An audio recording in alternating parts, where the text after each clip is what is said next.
बिस्मिल्लाहिर्रहमानिर्रहीम। अस्सलाम वालेकुम। आप देख रहे हैं हालात में हूं से चौधरी। मुख्तलिफ इंटेलिजेंस रिपोर्ट्स की बुनियाद पे आलमी मीडिया ये खबरें दे रहा है कि इसराइल ईरान पर हमला कर सकता है। ईरान की एटमी सलाहियत को ज़ीरो करने के लिए वो ये फैसला करके बैठा हुआ कि हमला करना उसने। क्या ईरान अराक साबित होगा? बहुत सारी चीज़ें हैं, हमारे पास जो इन्फॉर्मेशन है वो आपके साथ शेयर करेंगे। और अमेरिकी सदर डोनाल्ड ट्रंप ने एक मरतबा फिर भारत की दुम पर पांव रख दिया है। ये मौजूआत हैं जिन पर बात करनी है, लेकिन इससे पहले भारत में एक बड़ा अफसोसनाक वाक़या हुआ है। वहाँ एक मुसाफिर त्यारा था जो अहमदाबाद से लंदन के लिए जिसने परवाज़ की और अभी उड़ा ही था कि वो क्रैश हो गया। ये त्यारा एक मेडिकल हॉस्टल के ऊपर गिरा और 240 के करीब अमले के लोग और जो मुसाफिर थे वो इसमें हलाक हो गए हैं। लेकिन एक बंदा जो है वो मौजूदा तौर पे बच गया है और वो है जनाब विश्वास कुमार उसका नाम है। और वो भारतीय निषाद है, लेकिन वो बरतानिया का शहरी है। वो मौजूदा तौर पे बच गया है, एक ही बंदा बचा है। और बाकी जो जिस हॉस्टल के ऊपर वो गिरा है वहाँ भी हलाकतों की इतलात हैं। और कभी वो इतला दे देते हैं जनाब कि 290 लोग जो हैं वो हलाक हुए इस हादसे में, इस साने में। और कभी तादाद जो वो कम कर देते हैं, लेकिन 250 से ज़ायद लोग जो है वो यकीनी तौर पे इस हादसे में, अफसोसनाक हादसे में मारे गए हैं। अब इस हादसे के बाद भी जो इंडियन मीडिया है उसने वही काम किया। जो पहलगाम वाला वाक़या हुआ था ना, उसके बाद 5 मिनट के अंदर अंदर उन्होंने सारा मुद्दा जो है पाकिस्तान पर डाल दिया था। और फिर उसका नतीजा उन्होंने भुगता 10 मई को जो उनके साथ हुआ है। 96 घंटे की जंग में जो हमने चपेटें करवाई हैं।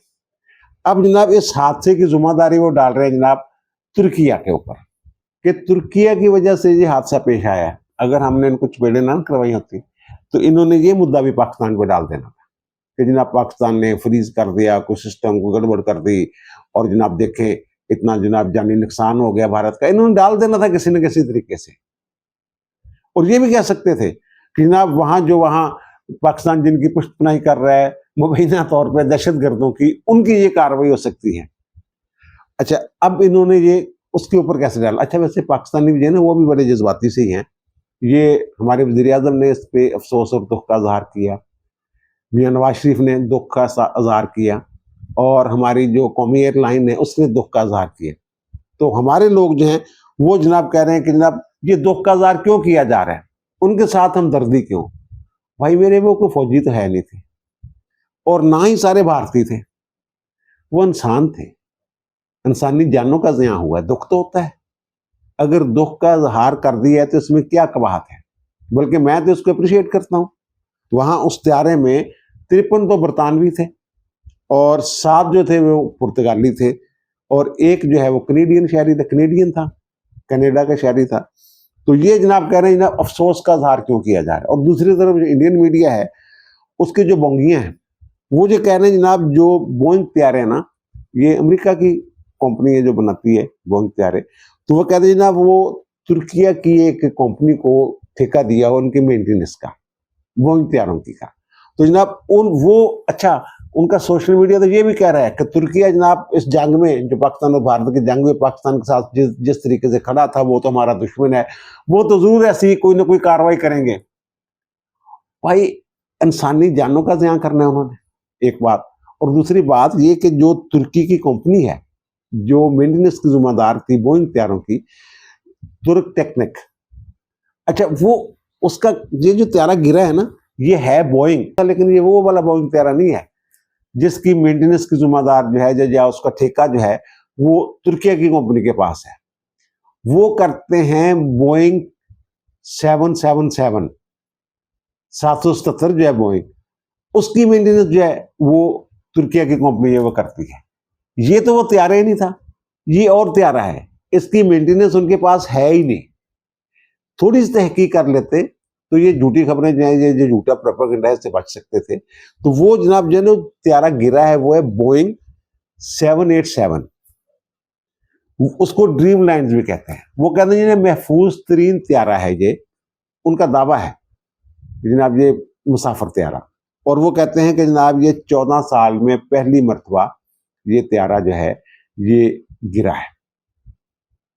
गिरा कैसे, वो ब्लैक बॉक्स मिल गया है, उसकी तहकीकात जो वो होंगी तो सामने आएंगी। तो इससे नुकसान क्या हुआ है? नुकसान ये हुआ है कि जनाब कंपनी को, बोइंग के शेयर जो है ना वो जनाब 7.5%, 7.5% जो है वो गिर गए हैं। जैसे रफाल जो है उसका मामला आया था बीच में, तो वो उसके भी शेयर गिर गए थे जब पाकिस्तान ने गिराया, और वो गफलत थी भारतीयों की नालायकी की वजह से गिरा ना, नहीं मुकाबला कर सकते थे पाकिस्तान का। इसी तरह ये जो त्यारा गिरा है मे भी हो सकता है इसमें भी भारतीयों की नालायकी हो, लेकिन सानहा जो है वो तो अफसोसनाक है ना।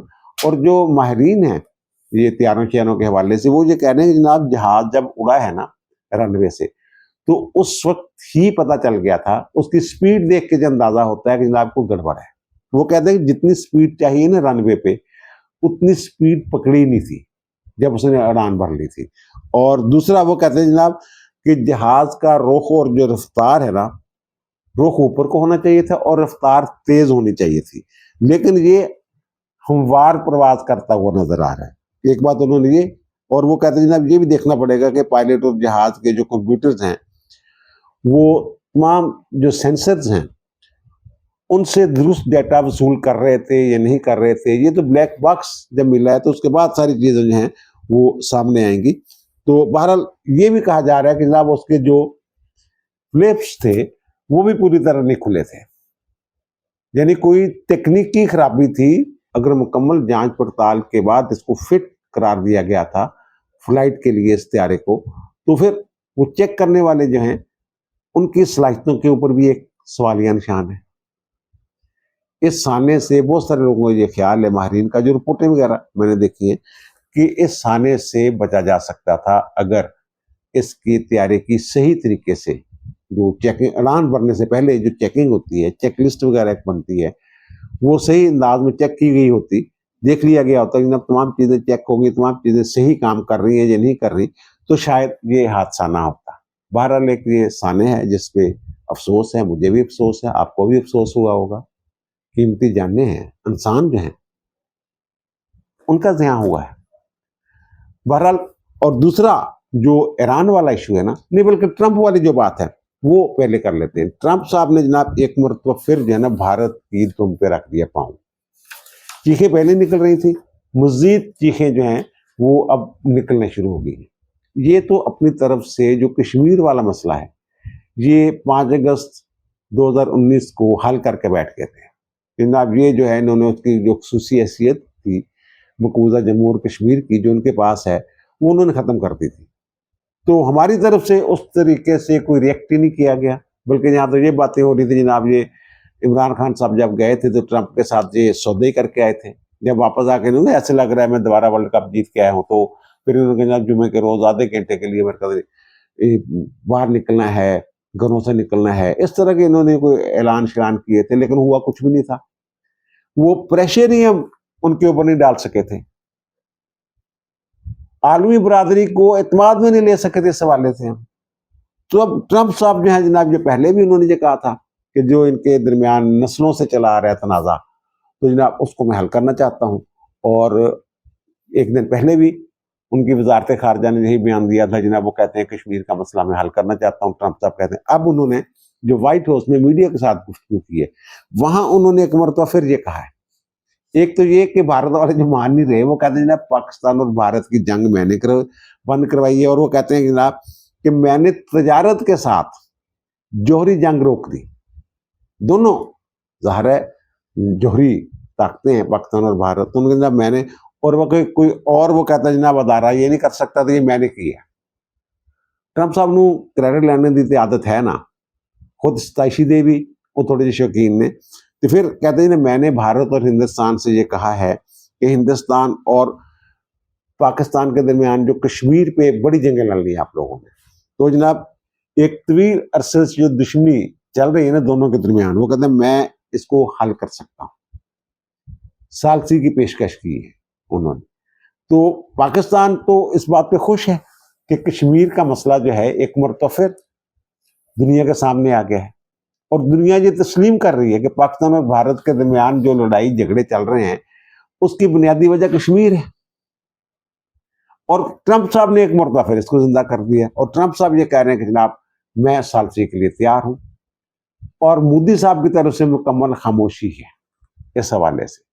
उन्होंने इब्तिदा में ये 2-3 चीजें की हैं, बातें की हैं, जनाब दहशतगर्दी पे बात होगी पाकिस्तान के साथ, और दूसरा उन्होंने कहा जनाब जो पाकिस्तान के पास कश्मीर है उस पर बात होगी, अगर पाकिस्तान पे जो के पास जो कश्मीर है उस पर बात होगी, तो जो आपके पास कश्मीर है उस पर भी बात होगी। लेकिन उसके बाद जनाब वो खामोशी इख्तियार किए हुए हैं, वो रिएक्ट भी नहीं करते।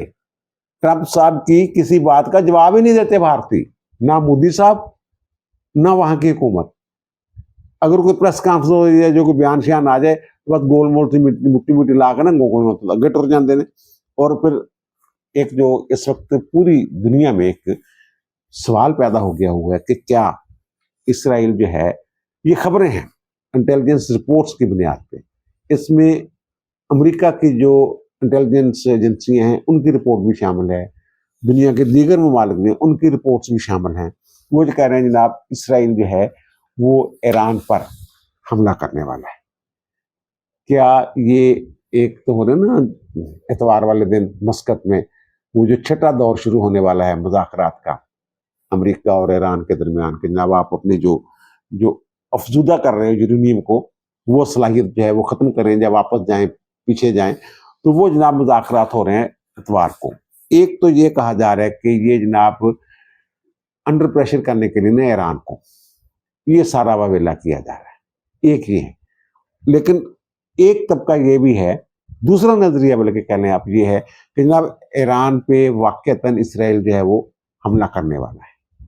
लेकिन इसका नतीजा क्या होगा? क्या इसराइल के पास ये सलाहियत है कि वो ईरान पे हमला कर सके और उसकी एटमी सलाहियत मुकम्मल तौर पे तबाह कर दे, उसी तरह तबाह कर दे जैसे उसने इराक की एटमी सलाहियत तबाह की थी, रिएक्टर पे डायरेक्ट हमला ही कर दिया था। लीबिया की एटमी सलाहियत उसने तबाह की, शाम की एटमी सलाहियत उसने तबाह की, और क्या इराक की तरह ईरान का हाल होने वाला है? ये सवालात हैं जो उठ रहे हैं, जो लोग बातें कर रहे हैं। अब एक ईरानी एहलकार ने राइटर्स से गुफ्तगू करते हुए ये दावा किया है कि उन एक दोस्त मुल्क ने इसराइल के मुमकिन हमले से आगाह किया है, यानी अपने दोस्त मुल्क ने, ईरान का जो दोस्त मुल्क है उसने कोई इंटेलिजेंस रिपोर्ट जो है वो दी होगी, शेयर की होगी उनके साथ। वैसे जो रशिया के सदर हैं पुतिन, वो तो बार बार ये बात कर रहे हैं कि जनाब जो एटमी सलाहियत हासिल करना ईरान का हक है, वो ईरान के इस हक की हिमायत कर रहे हैं जिसकी पूरी दुनिया, यूरोप, इसराइल और इवन ये कि हमारे खलीजी ममालिक हैं वो उसकी मुखालफत कर रहे हैं। अब क्या इसराइल जो है उसके पास ये सलाहियत है कि वो अकेला हमला कर सके ईरान के ऊपर, जैसे इराक के ऊपर हमला किया था? पहली बात तो ये है, अगर करता है तो फिर उसको नुकसान क्या होगा? ईरान पर इसराइली हमले की सलाहियतों के हवाले से जो मैंने मुख्तलिफ रिपोर्ट्स देखी हैं, जो मेरी रिसर्च है, मेरी रिसर्च के मुताबिक और रिपोर्ट्स के मुताबिक ये इसराइल जो है ये माशी तौर पर भी इतना मुस्तहकम नहीं है और हथियारों के हिसाब से भी वो इतना पावरफुल नहीं है कि डायरेक्ट बराह रास्त खुद ईरान पे हमला कर सके। वो क्या खबरें तो ये आ रही है कि ईरान, वो इसराइल ने फैसला कर लिया कि अमेरिकी मदद के बगैर वो ईरान पे हमला कर देगा। खबरें तो ये आ रही है ना। और वजह इसकी ये है कि जनाब उसके पास कोई ऐसा जंगी त्यारा नहीं है जो 1600 किलोमीटर का सफर तय कर सके, आ जा सके। अगर वो ईरान पे आएगा तो वहीं गिर जाएगा, वापस नहीं जा सकेगा। उसके पास इस सलाहियत का कोई त्यारा है ही नहीं। हाँ, रास्ते में अगर रीफ्यूलिंग की सहूलत उसको मिल जाती है, उसके पास अपने पास ये सहूलत नहीं है कि फजा में ही रीफ्यूलिंग कर ले। उसके लिए उसको अमेरिका से मदद लेना पड़ेगी या फिर किसी ऐसे मुल्क से जहां वो उतार के या दोबारा वहां से वो चढ़ाए वेपन समेत, तो ये हो सकता है। लेकिन बराह रास्त खुद अगर वो हमला करना चाहे तो उसके पास ये सलाहियत नहीं है। और दूसरी बात यह है कि अगर दोनों मुल्कों का रकबा देखा जाए, ये क्या करेगा, ईरान आगे से क्या करेगा? ये कह रहे हैं ना जनाब अपनी जौहरी जो सलाहियतें हैं इनको पीछे लेके जाएं, खत्म करें, माहदे के मुताबिक जो हुआ था। तो वैसे इतवार वाले दिन ये अपनी प्रपोजल जो है, ये मस्कत में जो मुज़ाकरात होने वाले हैं वहाँ ये अपनी प्रपोजल देंगे ईरान वाले। वो कहते हैं जनाब हम भागते नहीं हैं, लेकिन ये कहते नहीं जनाब ये भाग गया हुआ, ये बाज नहीं आ रहा।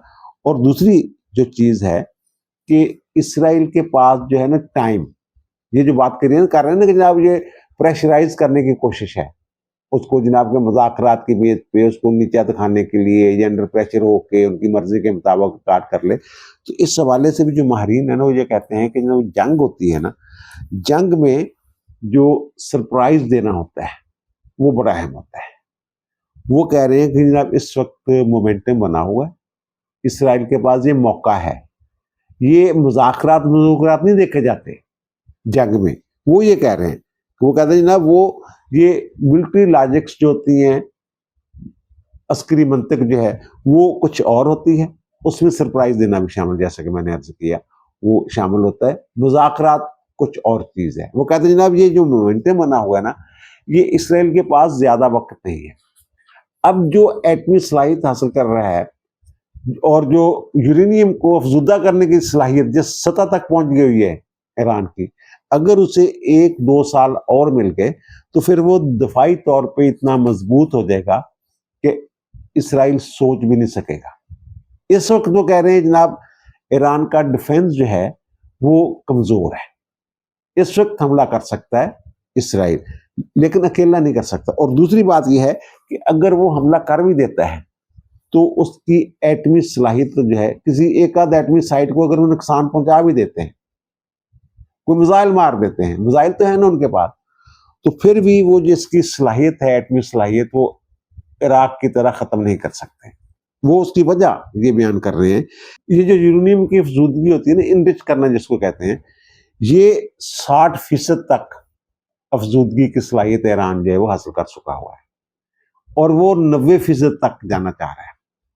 ये 60% पे भी एटमी हथियार बन सकते हैं, लेकिन वो बड़े साइज के बनेंगे, असरात कम होंगे, साइज बड़ा होगा।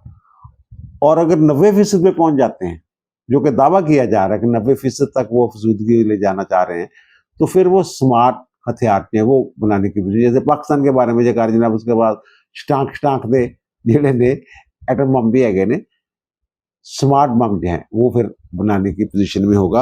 और फिर वो इसराइल के लिए ज़ाहिर है मुश्किल हो जाएगा, अगर उस एटमी सलाहियत हासिल कर लेता है तो फिर उसके लिए मुश्किल होगा।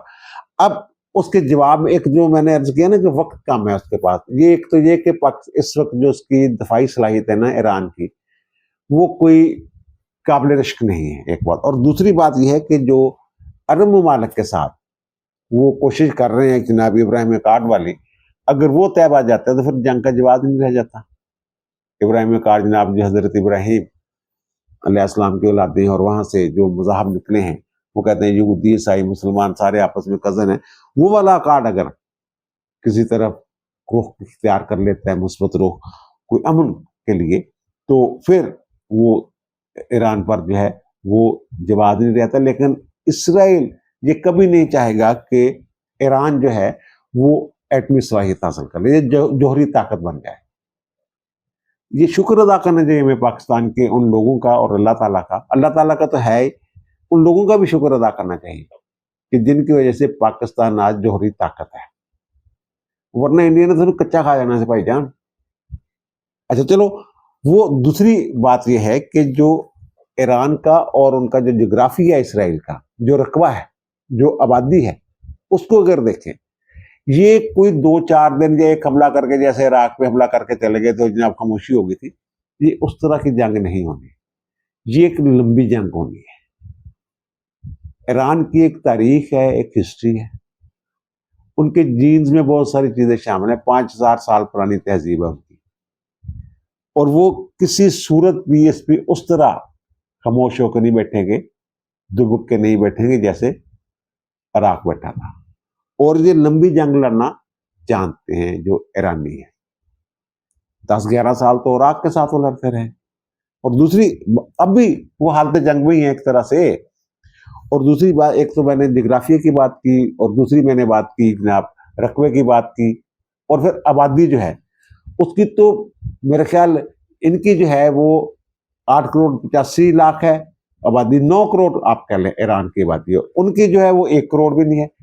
उसमें से भी 40% लोग जो हैं वो दूसरे ममालिक में रहते हैं। इसराइल के पास तो अफरादी कुव्वत ही नहीं है लड़ाई के लिए।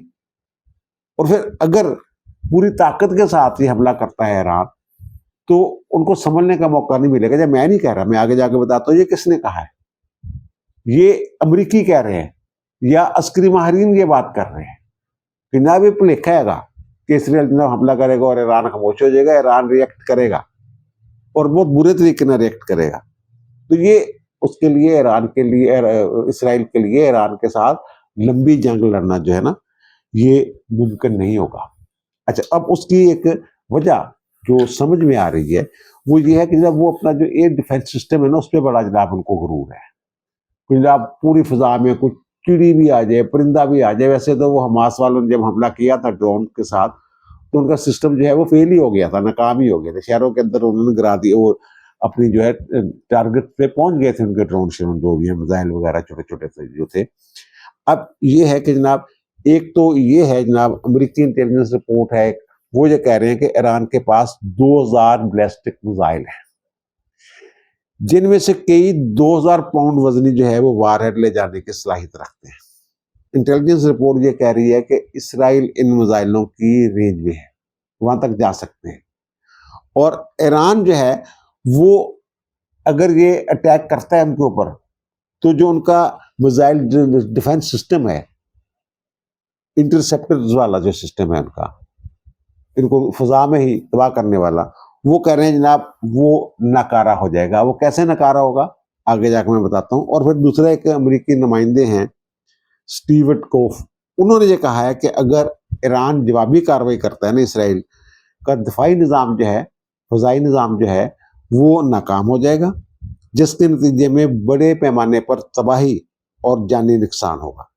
ये वो बातें कर रहे हैं। अब ये 2000 बैलिस्टिक मिसाइल की बात की जा रही है, तो जो इसराइल है उसके पास जो 3 लेयर का उनके पास जो है एयर डिफेंस सिस्टम है। एक तो वो आयरन डूम का बड़ा चर्चा है जनाब, वो जनाब पता नहीं क्या किया हुआ उसने, और दूसरा है डेविड स्लिंग, और तीसरा है एरो सिस्टम। अच्छा, इसमें जो सबसे छोटी रेंज का है ना वो है डेविड स्लिंग, और ये जो है ना आयरन डोम की बात कर रहे हैं, ये तो भाई लेबनान से जो ये शॉर्ट रेंज का एक सिस्टम है कि लेबनान से मिसाइल आ गए या हमास ने हमले कर दिए उनको रोकने के लिए। उनका जो असल सिस्टम है ना long range air defence system, वो है एरो सिस्टम। अगर ईरान जो है वो हमला करता है तो उनका ये सिस्टम जो है ये एक्टिव होगा। तीनों ही होंगे, लेर ज़ाहिर 3 तहों वाला उनका दफाई निज़ाम है। तो अब ये जो सिस्टम है ना एरो सिस्टम, इसकी जो 100 बैटरी आप फर्ज कर लें, अंदाजा है कि उनके पास 100 बैटरी है इसकी, इस सिस्टम की, और एक बैटरी पे 6 से 7 जो है वो मिसाइल नस्ब होते हैं। अगर 6 करें तो इस वक्त अगर तमाम बैटरियां जो एक्टिव हैं तो 600 मिसाइल हैं। अगर ईरान से कोई तैयारा जाता है या कोई मिसाइल जाता है तो उसको गिराने के लिए ज़ाहिर है उनका जब एयर डिफेंस सिस्टम एक्टिव होगा तो वो उसको मिसाइल के जरिए गिराएंगे ना। तो एक बैटरी से 6 मिसाइल चल गए। जब तमाम बैटरियां जो हैं अगर इतनी बड़ी तादाद में वहां से जाते हैं तो 600 के 6 मिसाइल जो हैं वो चल जाते हैं डिफेंस सिस्टम के। तो उसके बाद वो क्या करेंगे? अब जो कहा जा रहा है कि जनाब इनके पास इतनी बड़ी तादाद में बैलिस्टिक मिसाइल्स हैं ईरान के पास कि ये भी हो सकता है ना कि वो वारहेड के बगैर इब्तदा में एक बड़ी तादाद में मिसाइल वहां फेंकें। जब उनको क्या पता आगे, उनको तो यही लगेगा पता नहीं जनाब इसमें कोई एटमी वारहेड लगा हुआ है कि कोई और रवायती वारहेड लगा हुआ है, क्या तबाही मचानी है इसने। उनके डिफेंस सिस्टम ने तो एक्टिव होना है।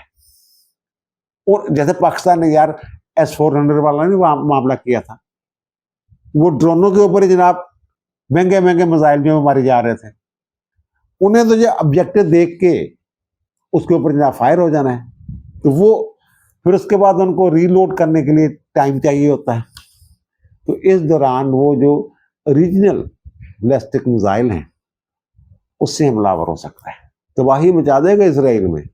अब ट्रंप साहब ये बात कर रहे हैं कि जनाब इसराइल जो है ये ईरान पर हमला कर सकता है। वो कहते हैं कि इसमें कुछ दिन लग सकते हैं। वो मेरे ख्याल इसी तरफ बात कर रहे हैं जनाब, इतवार वाले दिन जो मुज़ाकरात होने वाले हैं मस्कत में, तो उस हवाले से शायद वो बात कर रहे हैं। लेकिन साथ ही वो ये कह रहे हैं कि जनाब ईरान पर हमला करना नागज़ीर नहीं है, कि वो ज़रूरी नहीं है कि ईरान दी सलाहियत जी खत्म करने वास्ते हमला ही किया जाए, मुज़ाकरात दा रस्ता मौजूद है। यानी वो प्रेशराइज करने वाली गल ना कि ईरान जिन्हें मतलब वो कहते से अंदर प्रेशर होना नहीं है।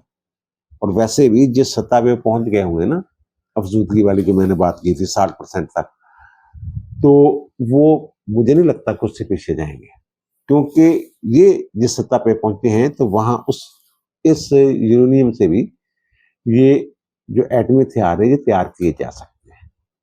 लेकिन वो ज्यादा स्मार्ट नहीं होंगे, लेकिन होंगे, तबाही तो मचाएंगे ना।